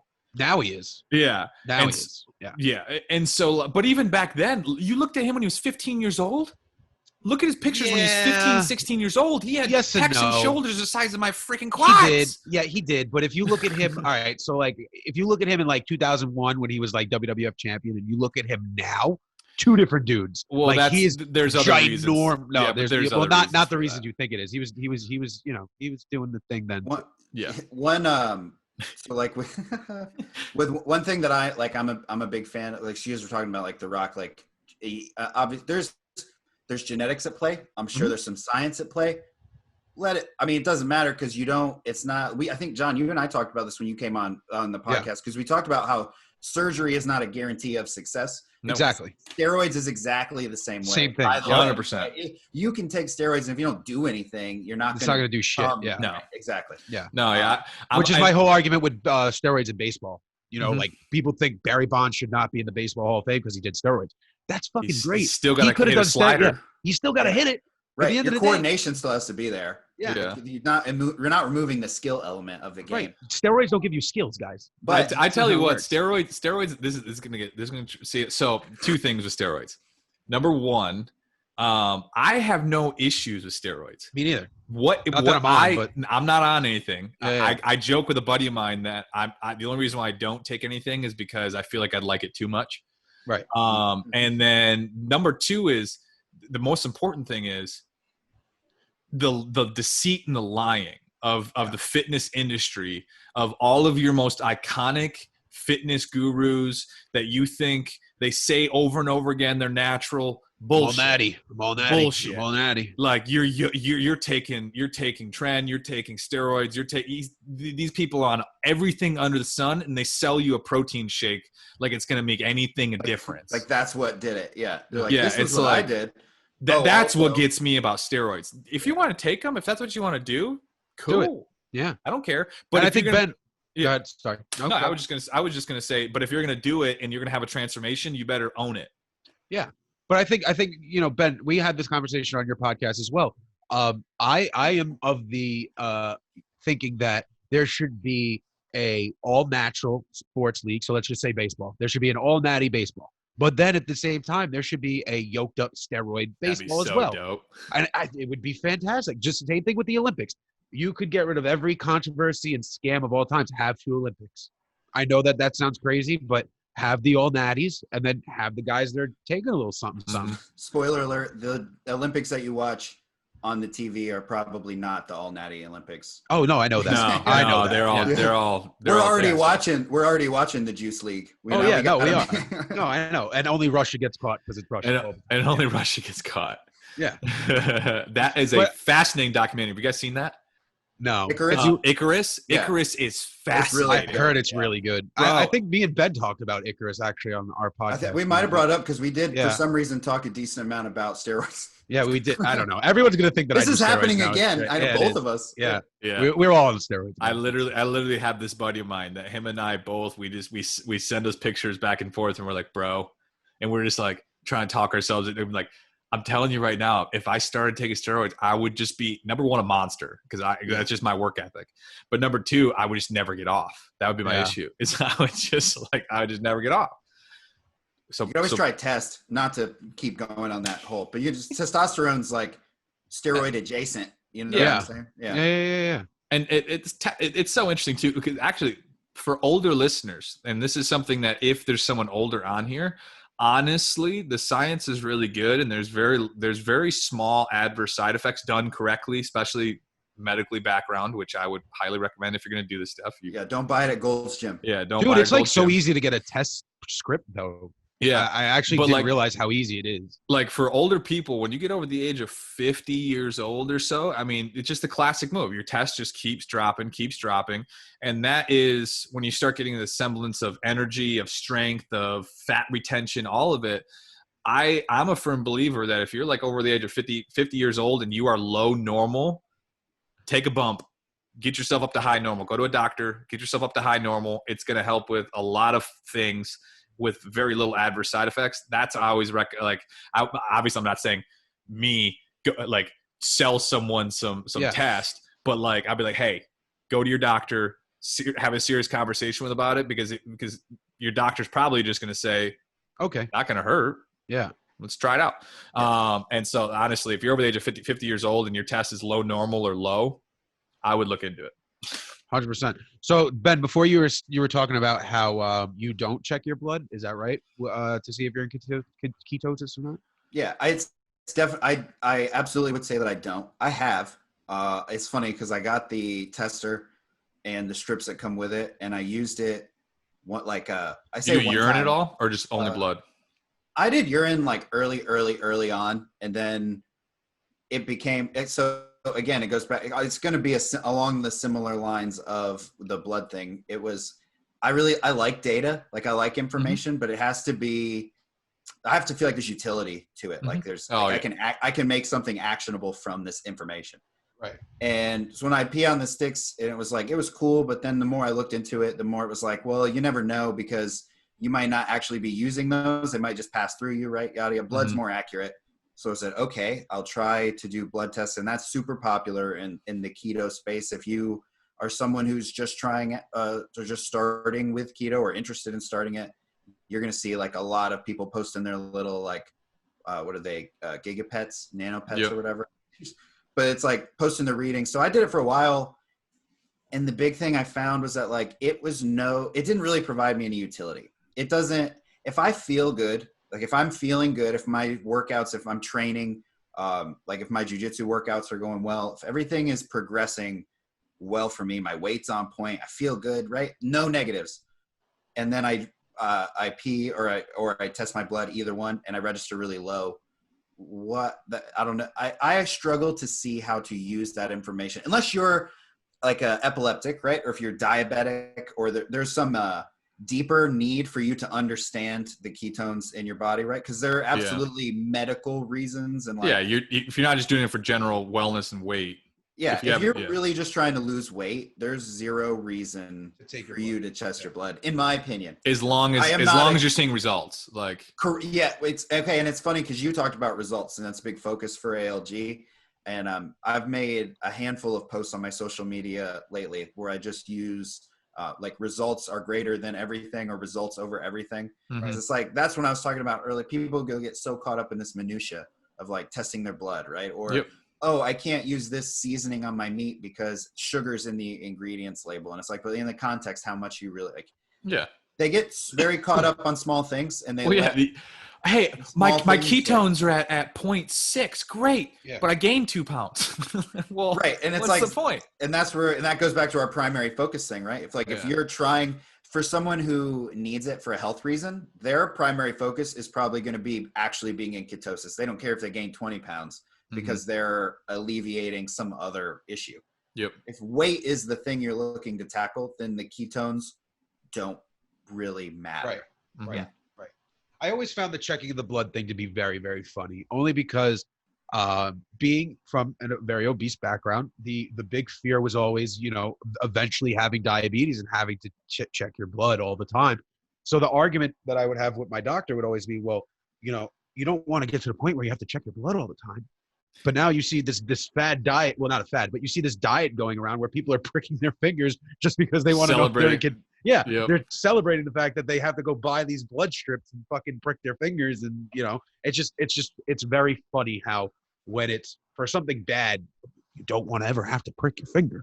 But when you need to get into ketosis and you're like, oh, I need to, eat this steak and check this, see if my fucking ketones are where they're supposed to be. It's just comical to me. No, it's interesting. And that's where that's just the general semblance of everyone in this group, at least, it's like, it doesn't matter. It's also the danger of being so how focused, being so on the system or the plan, because that's how most people live their entire lives. Right. Like, tell me how this can work. Like, I want to make $100,000 a year. Tell me how. Well, depending on this, and this, do you have family background here? What's your investment? You have all these variables, and you want me to tell you a one-stop shop plan to get you there? Yeah. It's not how the world works. Yeah. Now, not like that. Nothing is like that. There's nothing out there where you can just be like, plug and play, it's going to work for everyone based upon because there's too many variables at play. But if I want to get to this position and I'll figure out how I'm going to do it. Right. Great. And are there maybe some, like, I mean, I would say weight loss, like I always go hydration, calories, macros, micros, and then timing of eating is like my semblance of if I explain things. And I always start from top to bottom, which is get someone to drink a gallon of water a day is number one. Number two, they got to understand calories to a certain degree. Number three, calories are not everything. I'm sorry. Some people out there, it's just calories. Shut up. Because you're telling me if you just eat 2,000 calories of carbs, your body's going to work right? and no fats, no proteins, shut up. And then you get into macros, but then it's, again, macros are basic calories plus everything. And then micros, we got to look at how the endocrine system works. We got to look at how this kind of stuff works. Because again, testosterone, all this kind of stuff that comes into play through micros. And then finally, timing your eating. If you're type 2 diabetic, if you have these different things, you may need to control your timing of your eating to burn off sugars and different stuff. But outside of that, and like, even then it's like, I'm pretty soft on it. Like, right. Yeah, but I'm not going to sit here and go, this is how you got to do things. Like, hey, let's figure it out, because my plan may not be exactly the same as yours. But what I can tell you is we're going to figure it the fuck out. I don't know, like, what's your plan? Like, what do you want? Like, what do you want to happen? If I can give you a pill and you get to create your ideal body of what you want, okay, perfect. And then you say, okay, if you want that, just know that something like that is going to take a obnoxious amount of effort. But I always start destination focused. Okay, you want to lose 100 pounds? Perfect. I can tell you 15 different ways to lose 100 pounds. At least. At least. And so that's where I love how all three of us are on that same ballpark. Yeah. Of just general nutrition and how things work. Yeah. I like that hierarchy too. You like that? Yeah, I think it's a good place. So yeah. Hydration and calories, I feel like number 1 and 2 are almost interchangeable. Yep. Yeah. Depending on, like, in terms of importance. But one thing that always bothers me is people who want to, and I see it with keto more than anything, I think, but they want to be like, they want to know that they're doing it right, but they want to be like, they want to do it to the nines perfectly from the jump.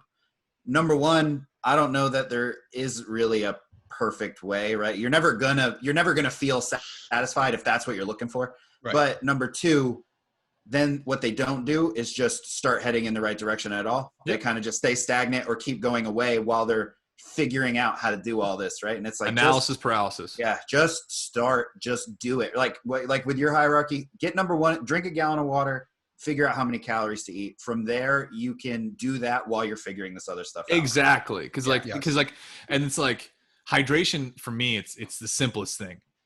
There's nothing to it. It's like, did you drink a gallon of water or didn't you? There's just 2 + 2 is fish. If you can't wrap your head around that. There are the fewest number of variables for sure. Yeah. And people get so afraid when you tell them the gallon of water thing. Yep. Like, that's my first answer all the time. Well, I want to lose weight. I need to lose 100 pounds. Okay, drink a gallon of water a day. That much? Yes, that much. It's and really you'll lose weight. Lot. Yeah, it'll come off. It'll come off just because when you're drinking a gallon of water a day, number 1, just your stomach feels so much fuller longer just because you're drinking so much water. And then the science side of things, your body has a hard time telling the difference between hunger and thirst. Yep. And so when you drink a lot of water, you're not thirsty. And when you're not thirsty, you're not eating as much because you're controlling your calories a little better. Right. Yeah. Hey. Well, the best thing that I've ever heard. Witchcraft. Yeah. Witchcraft. The best thing I've ever heard when I've told someone to drink a gallon of water a day was, a gallon of water weighs 8 pounds. I'm going to gain 8 pounds a day. I've never heard that. What? Yep. That is my all-time favorite DM. That's all time. I don't know. That's impressive. It's funny. I feel like both concerned for that person and like, I'm not hating. I'm really not hating. I'm not hating because I probably would have said the same thing. Like, yeah, I guess, maybe. Okay. But did you tell them that it's like there's a system and it's like, I tried things and it's like, it's great. You do go to the bathroom. Right? You do empty. Yes, you empty it out. Yeah, you do pee it out. And that's always a stigma with me in keto, for example. I always get so frustrated with keto people because they glorify the first week too much, and it drives me nuts. Because the first week you get rid of your glycogen, you get rid of all the carbs, and carbs are hydrophobic or hydrophilic. They attract water. And so you get that out of your system. You pee out 8 pounds your first week, and it's water. Like, you didn't lose 8 pounds of fat your first week because you went keto. And then all of a sudden you have one cheat meal and, oh my God, I gained 6 pounds in a day. It's like, no, it's all water weight. Like, that's what frustrates me about keto. And they never explain that. Like, another thing is, with keto, that like thing that bothers me a tremendous amount is like, calories don't matter. Oh my God. That's so common that it makes me more angry than upset. Or like, you know what I'm saying? Carnivore is the same way. I hear that from carnivore people all the time. Bro, literally, I got that yesterday. And now I had to fill it in because he's a great guy. He's yoked out of his gourd. He's a huge keto guy. But like, he was like, because I made that jab and he was like, keto's great. I'm like, yeah, keto's great. But if you eat 10,000 calories of bacon and cream cheese. Right. It's 10,000 calories. Like, it's 10,000 calories. Yeah. The reason that a lot of people, especially with carnivore, and I'll say that from experience, is that it goes back. It's like time restricted feeding, right? It's an unintentional way to restrict calories. So when you go carnivore, most people are not going to eat a normal, like that high of a fat percentage. They're going to tend to run a little leaner. All that protein, it's going to satiate, right? And it's going to make it under on calories. Keto's a little different. People still say that they don't experience a lot of hunger. I had mixed results with that. Like, the closer to carnivore I stay, the easier it is to not have cravings or anything, which is why I don't include a lot of food that isn't meat at this point in my life. But I think both of them are just very satiating by the nature of how the macros are made up. Yeah. So like, a lot of people that do it don't need to, but a lot of people don't spend $18 at Taco Bell or $36 at Arby's, right? That's so like that. And another big thing with my message is the context of who I'm talking to. And I'm always talking to old me, right? Right. So old me needs to be conscious of his calories, even if he does one of these magic diets, at least first, right? At least first, so you find out if you can do it intuitively, because you could, again, eat almost any diet intuitively. Some just make it easier than others. So it's calories matter all the time, keto or not. If you lost weight on keto or carnivore without tracking, that doesn't mean that the diet works without tracking calories. It just means that you were able You did it right. Yeah, exactly. Or you hit the right zone for right. You hit in the right amount.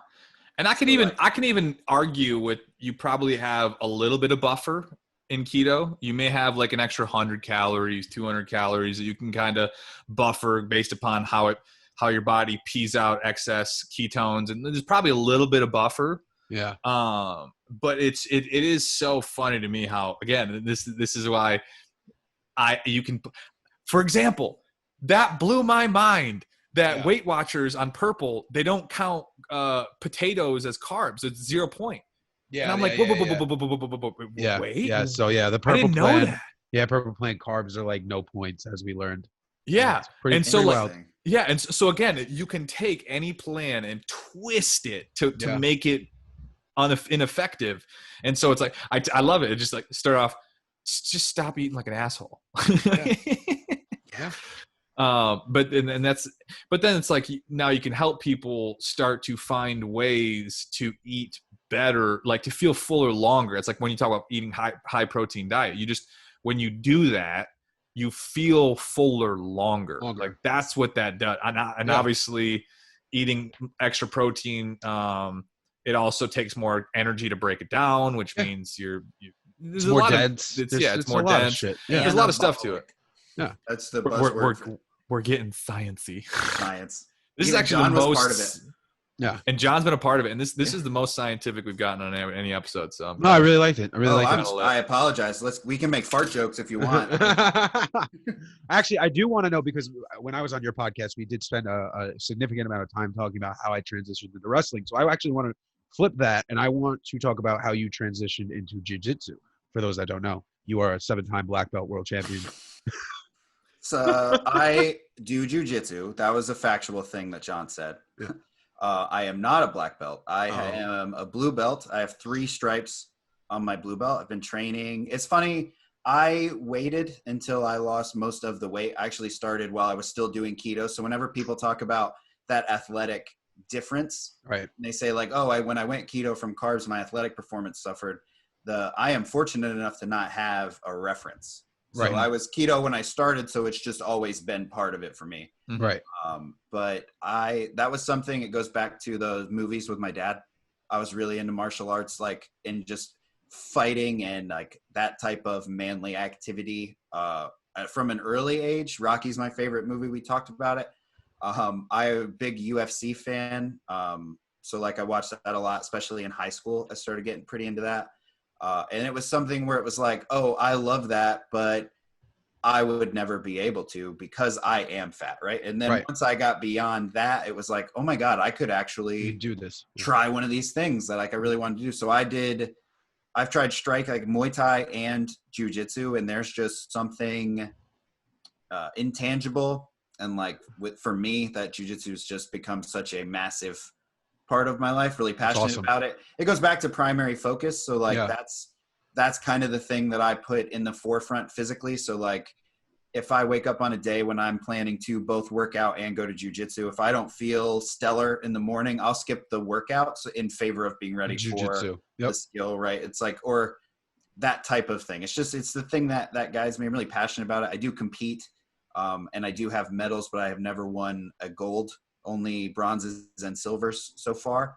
And yeah, I am happy to go as deep or shallow into that topic as you want, but it was something that I started training martial arts in general as a reward for losing the weight, to reward myself.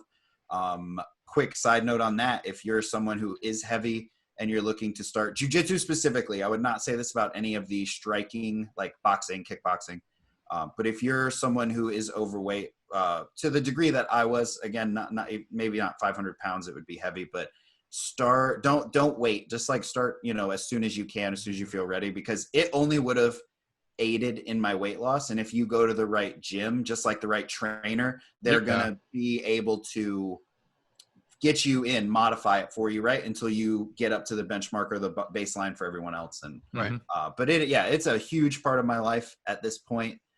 It's probably the single activity that I just singularly like the most. I like it because it's violent but fun at the same time. I feel that. And it's very therapeutic for me. I'm also a competitive person, so it helps kind of take care of that. It's just it scratches a lot of itches. Yeah. No, that's awesome. So how did you how did you pursue it at first? Like, you had to find a local, you guys call it dojos, right? You're from the whole dojo kind of background. I mean, we just say gym. Some people say dojo. There's levels like everything else, like we've talked about. There are levels.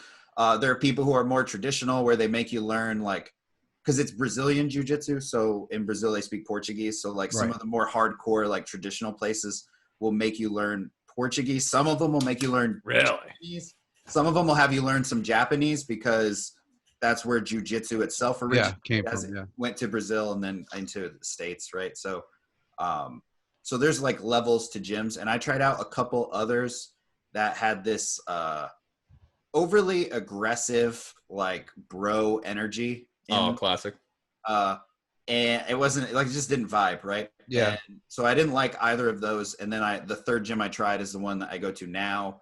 And I think next month will be like three years. So I'm just trying to do my best on the timeline now. Yeah, it'll be like 3 years in September. That's awesome. I believe. And I train short of like vacations or lockdowns or other things that I can't really like control per se. I train at minimum 3 times a week, usually like 4 to 6. Awesome. So I'm pretty active, pretty into it. And it was just like everything else. I tried other gyms. You can fill in the blank with whatever you want: gyms, diets, workouts. I tried these other ones that didn't work, and then I found one that really just worked for me. That's sick, man. No, that's awesome. I feel like that was the same way for me. Like, you and I had previously discussed, wrestling for me was the reward. That was the reward for losing weight. So as soon as I felt that I was down enough to pursue it and not die during training, then that's when I started, and then I never looked back. For some people, food is the reward of losing weight, which I kind of always hated. And when I did celebration meals, personally, I did it quite I know a bit. you did. I know you did. And that's awesome. That's what worked for you, that kept you focused. For me, it was kind of the self-realization of being able to do more physical things, because I was very, I was very stagnant my whole life. I was very sedentary. Like, I didn't do anything. 3 weeks ago, I jogged for the first time. And, I've been down, over 200 pounds for like the last maybe 2 years. And then just one day I woke up and I was like, you know what, today I'm going to stop giving myself the excuse that you have asthma and you used to be fat, you can't run. So we're going to try it out. And that was my reward. And I felt fucking amazing afterwards. Okay. Did you keep track of the time or anything? No. I literally just did it on my regular, 4-mile walk. And I was like, all right, John, you're going to jog 1 block and you're going to walk the next block and you're going to jog 1 block and you're just going to try to keep the momentum going. And I'm nowhere near, I'm not going to call myself a runner. I'm not going to call myself a jogger because none of that is true. I still walk every day, but I'll switch on and off and I'll kind of try to jog, and it is what it is. But I think that the more physical element side of things should be the reward rather than going back and eating X, True. Y, and Z. Don't lose 150 pounds and be like, all right, I'm going to go eat 2 pizzas now because I lost 150 pounds. But I'm not going to lie to you guys. I'm at a really, honestly, just since around like Christmas, maybe Thanksgiving of this last year, like 2019, I have had more, you could call it off plan. I don't even know what you'd want to call it. Right. But I've had more like shit food.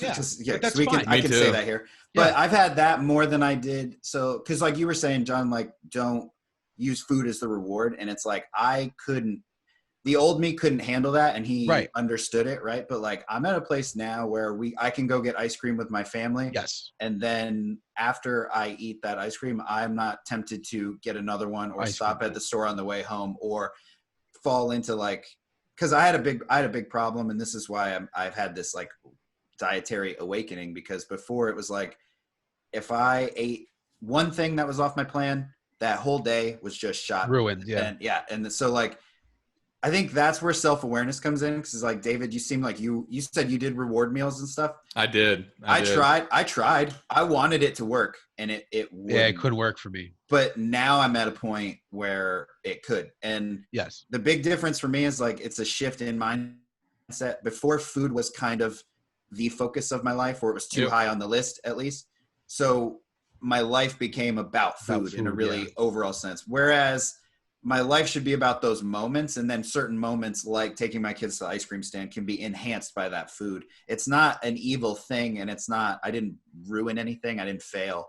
They're like, cumulative of your choices. It's not one. It's not like one's not the end all be all. It goes back to one salad doesn't make you skinny. One donut doesn't make you fat. It's cliche, but it's true. Oh yeah, no, 1,000%. I mean, before we hopped on the podcast, I was telling David last night, I went to a graduation party for my cousin. I got absolutely ossified drunk, and I had like 3 or 4 cannolis, and that's what it is. And I wasn't mad about it. I didn't wake up this morning and hate myself about it. I ate it. I was happy, and I moved on with the day, and that was really it. Yeah. But did you have any of those? What? That moments of like you went off the deep end for 12 hours, and the next morning you were like, I gotta go, and you go run or you go walk 15 miles. Yeah, I definitely experienced that stuff. But I did that a couple times. I wasn't a big cheater. Like when push came to shove and I really took, this side of my life seriously, I didn't cheat. Mm-hmm. I didn't want to because I couldn't handle it. Like Ben was saying before, if I would have given myself food as a reward, I would have went right back down the rabbit hole. Like one small little cheat meal would became a cheat day would became a cheat week could have been a cheat month. And then that was it. And then we were fucked. But that now happened to me. The most I ever got was a weekend, right? Because that's what I was saying. It's like I had tried. I wanted it to work. I wanted to be like, I hit this milestone, or I did this, or whatever. This person's in town. Let's go out and eat this or do whatever. Right. And I would try that, and then it's like Friday night.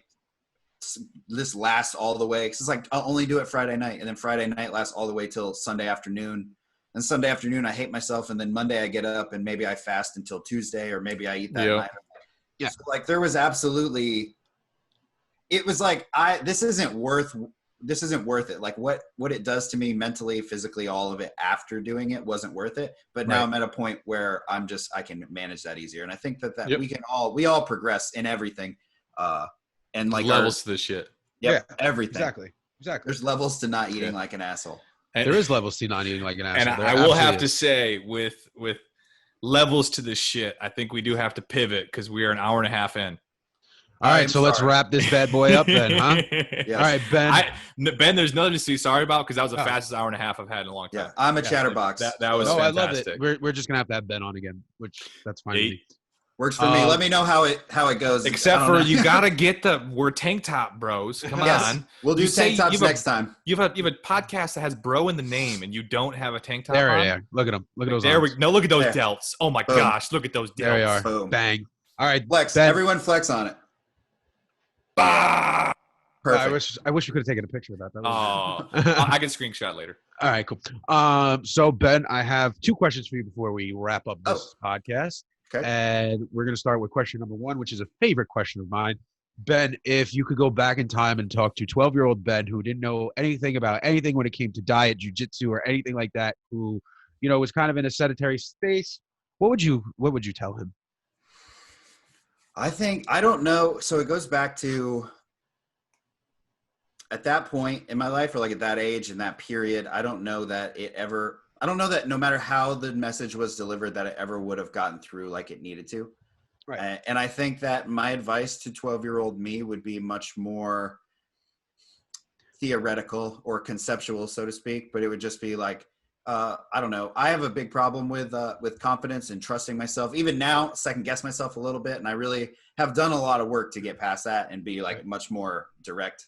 And David, that's actually something I don't know, like you like very well, a tremendous amount, only through like stuff like this. And I have followed you on Instagram more recently. So like, but I'm a fan of, you talk about all the upstairs stuff, right? Yep. Like and that's big for me too, because that's something else, just like weight loss, that I've gone through. Right. I feel like that experience has given me better perspective, but I would probably, and I wish I had something more articulate, but I would help 12-year-old me work more on his confidence and belief in himself than about anything procedural or even health related. It's more of a mental health thing, I guess, than a physical health element. So I actually really like that answer. Yeah, no, I like that 100%. Answer more. Yeah.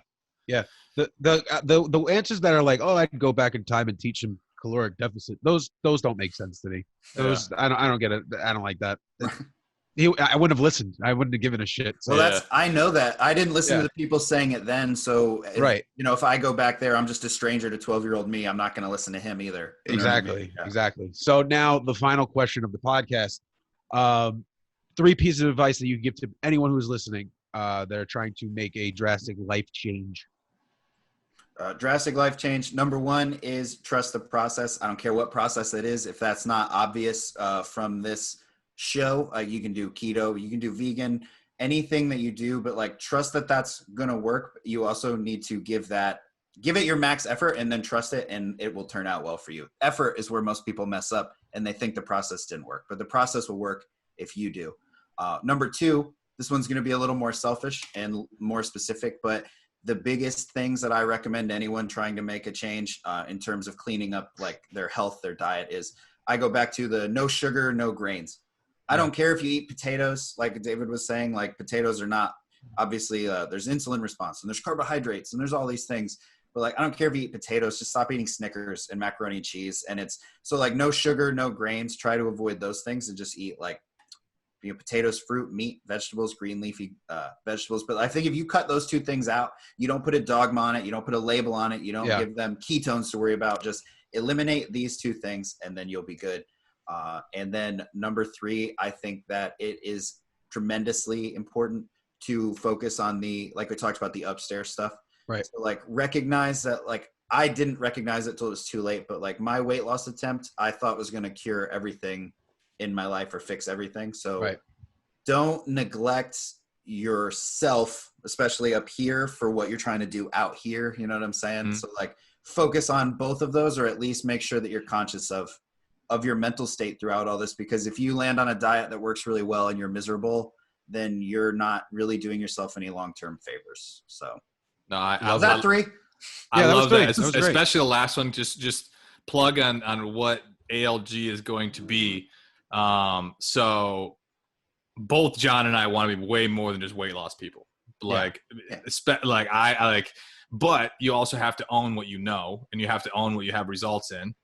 And so for me, what ALG is going to turn into as we progress it is, so I believe there's 6 areas to life, to living a balanced life. There's physical, mental, spiritual, relationships, community, and money. And as you learn how to live accountable in all 6 areas, that's where happiness comes from. That's where fulfillment comes from, because there's plenty of yoked out of their mind guys that are miserable. And there's plenty of wealthy people that are miserable. And so it's all about living as balanced as you can. We're starting with health. We're starting with mental, because that's where we have a lot of success in. And as we progress the show and as we bring on more people and as we make it encompassing, I'm excited to like truly make it a lifestyle, living an accountable life. And like so that's that where we're going. So that's Cool, sir. yeah. So Well, is that like 6 pillars of happiness, right? Does that already Exactly. exist? Yes, Is that already a term? If it's not, you should use it. maybe. I don't know. We'll have our legal team look into it. And by Well, legal team, Let's have your people call my people. All right, Ben, I want to thank you for, etching out some time in your busy day to spend with us right now. And where can people find you? Where's the podcast? Because I know that you have an amazing podcast that I've actually been featured on, so people should definitely go check out that episode. Yeah. And where can we find that? Where can we find you? So the easiest one-stop shop would be I have PRIMALBRO.com. So you can go to www.primalbro.com. There's links to my Instagram where I'm at PrimalBro. I have a YouTube page, which is mainly just audio recordings from podcasts that I do. There's also a tab for the podcast, the PrimalBrocast, but you can look that up. It's Apple, Spotify, Google, basically everywhere. At least that's mainstream to me. And like I said, put on YouTube. I'm Primal Bro everywhere. So if you get on any social media or anything, just look for Primal Bro, and 99 out of 100 times it's going to be me, or it won't exist.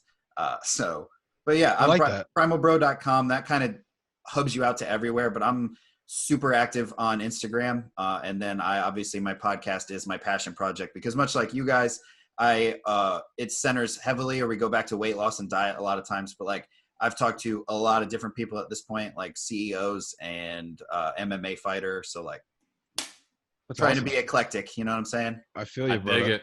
I love it. Well, Ben, again, thank you very much for spending this hour and a half, 2 hours with us. And I hope that you enjoy the rest of your, what is now Sunday afternoon.